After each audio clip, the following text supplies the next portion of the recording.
నమస్తే,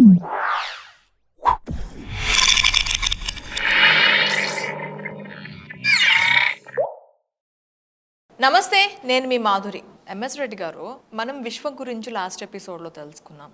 మరి ఎక్కువగా విజువలైజేషన్ గురించి ఏదైనా మనం అనుకున్నది అంటే ఈ మేనిఫెస్టేషన్, లా ఆఫ్ అట్రాక్షన్ గురించి నేను సర్చ్ చేస్తున్నప్పుడు నాకు ఎదురైన కొన్ని అంశాల్లో విజువలైజేషన్ ఒకటి. ఇప్పుడు కొంతమంది అంటారు ఊహల్లో తేలిపోకు, అవి ఎప్పుడు కావు అని చెప్పి అంటూ ఉంటారు. అసలు విజువలైజేషన్కి మనం విశ్వానికి అనుసంధానం కావటానికి సంబంధం ఏమైనా ఉందా?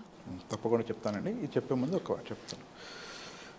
భారతదేశంలో Bharat Ratna Shri doctor APJ Abdul Kalam sir ఉన్నారు. ఎస్. ఓకే, సో ఆయన పేరు తీసుకున్నాను.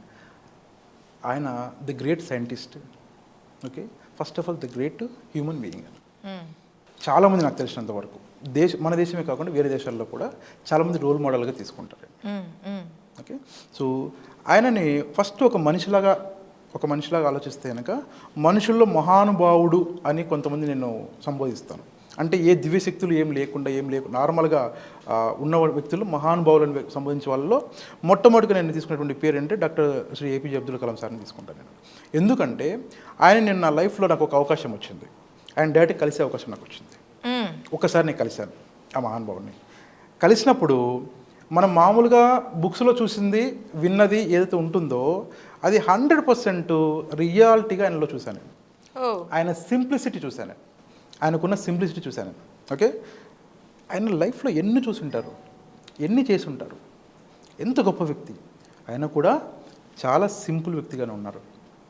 ఆయనలో ఉన్నటువంటి గొప్ప విషయం ఏంటంటే అండి, ఆయన మనకు అందరం బాగా వినేటువంటిది ఏంటంటే కలలు కనండి, దాన్ని సాకారం చేసుకోండి అని అన్నారు. అయితే మీరు అడిగిన క్వశ్చన్లో ఏంటంటే కళలు డ్రీమర్స్ కావచ్చు, అంటే కొంతమంది కళలు తేలుతుంటారు అంటారు చూసారా.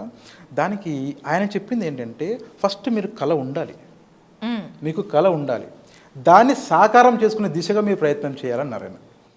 ఓకే, అయితే కొంతమంది మాత్రం ఏంటంటే కళలు మాత్రం కంటూ ఉంటారు, దాన్ని సాకారం చేసుకోవడానికి మాత్రము అడుగు ముందుకు వేయకుండా, కృషి చేయకుండా, ప్రయత్నం చేయకుండా మేము కూడా ఆయన పేరు వాడేస్తారు కొంతమంది. ఏంటంటే మాకు ఆయన చెప్పారు అంటే కళలు కనండి అన్నారు అట్లా అని జోకులు వేస్తారు.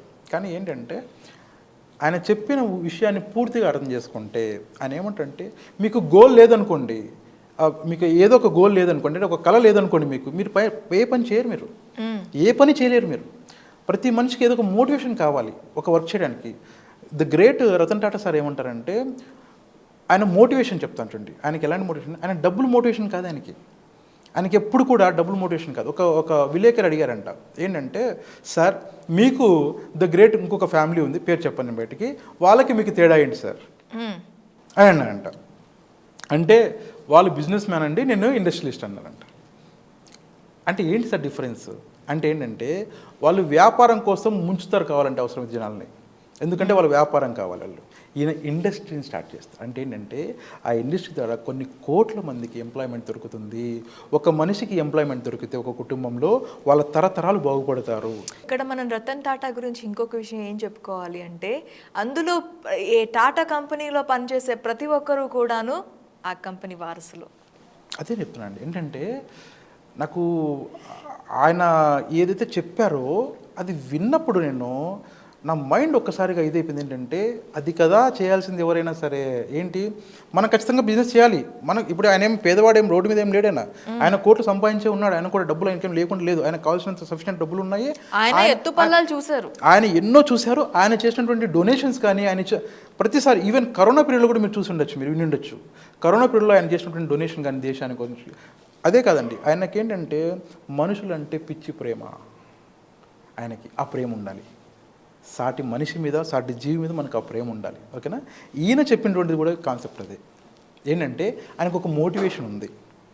ఆయనకున్న మోటివేషన్ ఏంటంటే 10 మందికి హెల్ప్ చేయాలి అని మోటివేషన్ ఉంది. ఓకేనా, అంటే ఆయనకు ఒక గోల్ ఏంటి, ఈ టైం కల్లా మన దేశంలో ఉన్నటువంటి ఎంతోమంది యువతకు కావచ్చు, కొంతమంది లేని అన్ఎంప్లాయీస్ కావచ్చు, వాళ్ళకందరికీ నేను ఏదో ఒకటి ప్రొవైడ్ చేయాలంటే జాబ్ ఇవ్వాలి, అంటే వాళ్ళకు ఒక సోర్స్ ఆఫ్ ఇన్కమ్ని క్రియేట్ చేయాలనేటువంటి ఒక గోల్ ఉంది, ఒక కళ ఉంది ఆయనకు.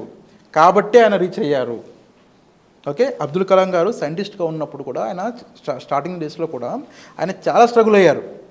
అంటే ఏదైనా సరే ఒక ఇన్వెన్షన్ జరగాలంటే not only Abdul Kalam sir, మీరు ఎవరైనా తీసుకోండి, ఎవరు తీసుకున్నా సరే ఏమవుతారంటే స్టార్టింగ్ డేస్లో వాళ్ళు ఏదైనా ఇన్వెంట్ చేస్తున్నప్పుడు ఖచ్చితంగా స్ట్రగుల్ అవుతారు. అవును. అయితే వాళ్ళకు ఒక గోల్ ఖచ్చితంగా ఉంటుంది. ఏంటంటే ఒక కళ ఉంటుంది, నేను ఇది చెయ్యాలి. ఆ కళతో ఎప్పుడైనా గుర్తుపెట్టుకోండి, గొప్ప వాళ్ళు ఎవరైనా సరే ఒకటి ఇన్వెంట్ చేశారంటే ఆయన కోసము, ఆయన కుటుంబం కోసము, ఆయన తరం కోసం చేసుకోరండి. వాళ్ళు ఏంటంటే మొత్తం యూనివర్స్లో ఉన్నటువంటి ప్రతి ఒక్కరికి ఉపయోగపడాలి, అంటే ప్రపంచానికి ఉపయోగపడాలని చేస్తారు వాళ్ళు. ఓకే, ఆ కళలు అందుకనే గొప్ప అవుతాయి. నేను కళ కన్నా అనుకోండి, నేనేంటంటే నిద్రపోతున్నప్పుడు కలగన్నానో లేదంటే పగలు కలగన్నాను అనుకో, నేను ఏంటంటే పగలైతే ఏం కలగంటానంటే మా అయితే ఒక పొజిషన్కి వెళ్ళాలి, ఒకటి నేను పొజిషన్కి వెళ్ళాలని కలగంటాను. జనరల్గా ఏ మనిషిని నేను కామన్ మ్యాన్ చెప్తున్నాను. కామన్ మ్యాన్ అంటే నేను ఈ స్టేజ్లో ఉండాలి, నేను ఆ స్టేజ్లో ఉండాలి. ఇది జనరల్గా పీపుల్ కళ, కామన్ పీపుల్కి అనేటువంటి కళ. గొప్ప వాళ్ళకి కనుక ఏం తెలుసా, నేను ఈ పని చేస్తే కనుక కొన్ని కోట్ల మంది బాగుపడాలి, కొన్ని కోట్ల మందికి ఉపయోగపడాలి అని చేస్తారు. చూసండి, కళ ఖచ్చితంగా ఉండాలి మీకు. అయితే ఏంటంటే మీరు విజువలైజేషన్ ఏంటంటే ఒక ఇది చెప్తాను. విజువలైజేషన్ చాలా చాలా ఇంపాక్ట్ క్రియేట్ చేస్తుందండి. సక్సెస్ఫుల్ పీపుల్ ఎవరైతే ఉంటారో, అంటే గొప్ప వాళ్ళు ఎవరైతే ఉంటారో, ప్రతి ఒక్కరు విజువలైజేషన్ చేసిన వాళ్ళే. ప్రతి ఒక్కరు సక్సెస్ అయిన వాళ్ళు ఎవరైనా తీసుకోండి, మీరు ఫిల్మ్ ఇండస్ట్రీ తీసుకోండి, పొలిటిక్స్ తీసుకోండి, లేకపోతే కనుక టెక్నాలజీ తీసుకోండి, ఎవరైనా సరే, ఈవెన్ రాకెట్ సైన్స్. మనం ఏమంటుంది తెలుసా, అదేమన్నా పెద్ద రాకెట్ సైన్సా నేర్చుకోవడానికి, అదేమన్నా రాకెట్ సైన్సా అంటారు కదా. ఈవెన్ ఆ రాకెట్ సైంటిస్టులు ఎవరైతే ఉన్నారో వాళ్ళు కూడా విజువలైజేషన్ చేస్తారు. వాళ్ళు మీరు ఎవరైనా మీకు తెలిసిన వాళ్ళు ఉంటే మీ ఫ్యామిలీ రిలేటివ్స్లో అడిగి చూడండి, ఏం తెలుసా వాళ్ళు ఏం విజువలైజ్ చేస్తారంటే, ఈ రాకెట్ని మేము లాంచ్ చేస్తున్నప్పుడు ఇలా వెళ్తుంది విజువలైజ్ చేస్తేనే వాళ్ళు చేయగలరు అక్కడికి. అంతే కదా, లేకుంటే ఎలా వస్తుంది చెప్పండి. మనం విజువలైజేషన్ చేయకపోతే రాదు. అంటే మీరు ఏం కలగంటున్నారు అంటే దాన్ని విజువలైజేషన్ చేసుకోవాలి. చాలా పవర్ఫుల్ టెక్నిక్ ఇది, అండ్ ప్రూవెన్ టెక్నిక్ ఇది విజువలైజేషన్. దానికి కూడా కొన్ని మెథడ్స్ ఉన్నాయి, ఆ మెథడ్స్ కూడా నెక్స్ట్ ఎపిసోడ్లో చెప్దాం మనము. విజువలైజేషన్ అనేటువంటి కాన్సెప్ట్ మాత్రం చాలా చాలా ఇంపాక్ట్ క్రియేట్ చేస్తుంది. అది ఎలా క్రియేట్ చేస్తుందంటే మన సైకలాజికల్గా మనకు సబ్కాన్షియస్ మెమరీలో ఉండిపోతుంది. అది ఏం చేస్తుంది తెలుసా అండి, మనల్ని నడిపించేది అదే. ఆ విజువలైజేషన్ అయితే ఉంటుందో, ఒక కళ మీరైతే పెట్టుకుంటారో అదే మిమ్మల్ని నడిపిస్తుంది. ఒక వ్యక్తి అనారోగ్యంగా ఉన్నాడు అనుకోండి, చాలా నీరసంగా ఉన్నాడు అనుకుందాం, అంటే బెడ్ రిటర్న్ అయ్యారనుకున్నాం ఆల్మోస్ట్. నేను ఇంకా అంటే ఇప్పుడు ఫర్ ఎగ్జాంపుల్ ఏదో సడన్గా నాకు ఒక వైరల్ ఫీవర్ వచ్చింది, ఒక 10 రోజులుగా నేను బెడ్లో లేచి నడిచేటువంటి శక్తి కూడా నాకు లేదు, పెద్ద సీరియస్ అవసరం లేదు, ఒక 10 రోజులు నాకు వైరల్ ఫీవర్, ఓకేనా, సంథింగ్ ఇంకో కొంచెం ఏదో ఇబ్బంది అయ్యి స్టమక్ అప్సెట్ అయ్యి సంథింగ్ అయిపోయేసి నా కడుపులో ఏం నిలబడట్లేదు, నేను పడిపోయాను. ఓకే, నేను లేచి నడవలేను. మీరు వచ్చారు ఎవరన్నా వచ్చేసి పరామర్శించకు వచ్చేసినప్పుడు నేను లేచి కూర్చోవడం కూడా నాకు కష్టం. కానీ ఇదే కేసులో చిన్నగా చెప్తాను, చాలా ఫన్నీగా. ఇప్పుడు నేను పడుకున్న చోట పక్కన ఒక చిన్న పాము కనపడదు అనుకో, నాకు 10 రోజులు నేను ఎలా ఉన్నాను అంటే కనుక నాకు ఫుడ్ లేదు ప్రాపర్గా, నేను నీరసంగా ఉన్నాను, చచ్చిపోతానేమో అన్నంతగా ఉంది నాకు. లేచి మీరు పిలిస్తే కూడా లేవలేను, నేను ఇలా లేచి కూడా నేను కూర్చోలేను. కానీ ఒక పాము కానీ ఒక డేంజర్ కానీ ఏదైనా మన దగ్గరికి వస్తుందంటే పరిగెట్టుకుంటూ వెళ్తాం. ప్రయత్నం చేస్తాను ఖచ్చితంగా. ప్రయత్నం కాదు, పరిగెడతాం. కావాలంటే మీరు నోటీస్ చేయండి, ఏం తెలుసా, నాకు ప్రాణం పోతుందని కన్ఫామ్గా తెలుసు. పాము అక్కడ వస్తుందంటే కనుక ఏం చేస్తామంటే లోపల ఉన్నటువంటి శక్తిని కూడగట్టేసుకుంటుంది. అది ఎవరు నేను కూడగట్టు, నా బ్రెయిన్ సబ్కాన్షియస్ మెమరీ కట్టేస్తుంది. మనకు ఒక సినిమాలో చూపిస్తారు, ఓకేనా, తమిళ్ హీరో ఉంటారు ఆయన, ఓకే, ఆయన పేరు నాకు సడన్ గుర్తురావట్లేదు. కానీ ఆయన ఏంటంటే మూవీ చేసినప్పుడు ఏంటంటే ఏదో ఒకటి ఇచ్చేస్తారనమాట, ఒక చిన్న ఇదిలా ఇస్తారు. అది చూస్తే ఏం చేస్తారంటే మనలో ఉన్నటువంటి ఏదైతే ఇన్నర్ శక్తి ఉంటుందో అది మొత్తాన్ని ఒకసారి తీసుకొని వచ్చేస్తుంది. ఫర్ ఎగ్జాంపుల్ ఒక 2 feet ఉందనుకోండి, 2 feet ఉన్నటువంటి వాల్ని జంప్ చేయాలంటే మన వల్ల కాదు. నార్మల్గా మన ప్రాణాపాయ స్థితి ఉందంటే కనుక 2 feet వాల్ని కూడా మనం ఈజీ జంప్ చేయగలమని ఒక ఎగ్జాంపుల్ చూపించాను. విజయ్ సేతుపతి. నాకు కరెక్ట్గా గుర్తులేదు, కానీ కాకపోతే ఏంటంటే ఆ టెక్నిక్ ఏంటంటే అండి సింపుల్గా, మనం నార్మల్ సిచ్యువేషన్లో ఉన్నప్పుడు మనకు బ్రెయిన్ 2 రకాలు ఉంటుందండి. ఒకటి మామూలు బ్రెయిన్ ఉంటుంది, రెండోది లోపల ఇంకోటి ఉంటుంది. 2 ఉంటాయి అనుకోండి, పార్ట్ 1 పార్ట్ 2 అనుకుందాం, లేదంటే కనుక డ్యూయల్ రోల్ అనుకుందాం. ఒకవేళ ఒకరు ఏమంటారంటే నీ వల్ల ఇది కాదంటుంటారు, ఇంకొకరు ఏమంటారు తెలుసా నీ వల్ల అవుతుంది అంటుంటారు. ఓకే, ఈ కాదంటారు చూసారా, ఇది నార్మల్ బ్రెయిన్. ఇది ఏం చెప్తుందంటే నీ వల్ల కాదు, నువ్వు లేవలేవు, నువ్వు కూర్చోలేవు, నీకు ఆల్రెడీ 10 days నుండి నీకు నీరసంగా నువ్వు కూర్చోలేవు, లేవలేవు అంటుంటారు. కానీ ఈ బ్రెయిన్ ఏం చెప్తుంది తెలుసా, సడన్గా పాము వచ్చిందనుకో, నువ్వు పరిగెట్టగలనైనా లేకుంటే చచ్చిపోతావు నువ్వు అని చెప్తే కనుక పరిగెట్టగలను నేను.